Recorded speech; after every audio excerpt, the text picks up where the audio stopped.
The reason I chose this house was because automatically you get a feeling of fear and like the haunted house effect because of the fact it's so old and it's so big, and because of like the vast size of the land, you also get a feel that adds quite a lot of tension to it.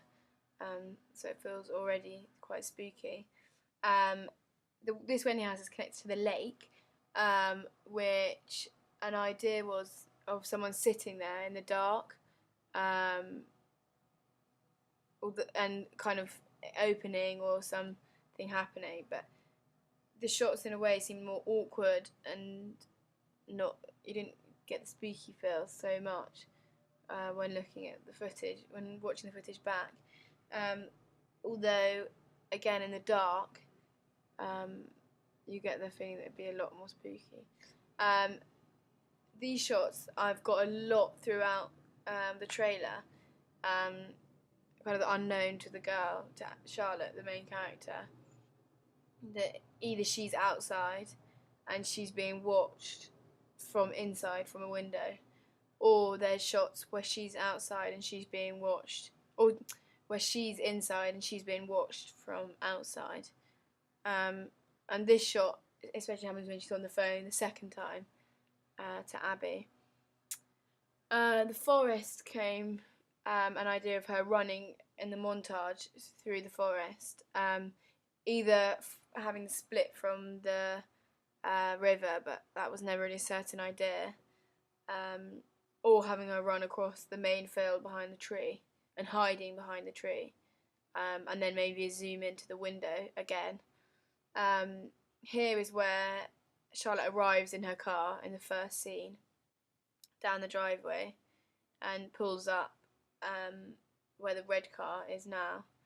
And again, there was an idea to have someone in the window. Although watching back on the footage, having too many window scenes doesn't quite work. The taking the keys was an idea that I've decided to use, and then using all the toys was an idea of odd kind of 1.5 second shots to use in my to use kind of throughout in the montage, to suddenly show and then to take away again. And here playing with the lighting, just again showing them in the house gives an idea of how spooky it is, and kind of makes it a lot on edge in a way. This was a shot I was having just before, to kind of build up the tension before the montage. It starts from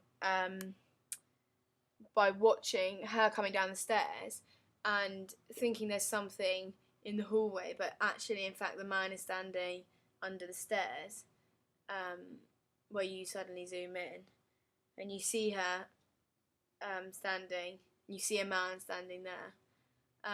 Through this window is where she'll arrive down the driveway and pull up. And a shot from this window, not seeing anyone in it, but just watching the car arrive from here, could in a way give an idea that someone's watching her. So in a way gives a mixed message, or whether it's just her arriving or it's someone watching her arrive. The drawing room sequence was another idea to show someone looking. So as you zoom in the mirror, you see that actually, in fact, she's not alone. There's someone standing behind in the mirror, and you can only see them in their reflection, but she can't see them, because she'll be. An idea is just her sitting in the chair waiting for her friend Abby to come. So she's sitting in a chair, and behind her, in fact, is someone standing enough forward that we can see her, but not too far forward that we can't see her. Filming outside in the dark was clear that even 2 lights aren't enough, so that was something that kind of a lot was learned, that lights are a really vital thing, and more lights than you think to get a really spooky shot when filming outside, especially in the countryside where it's dark, really dark. But then what you don't want is too many lights, so that it lights up too much. It doesn't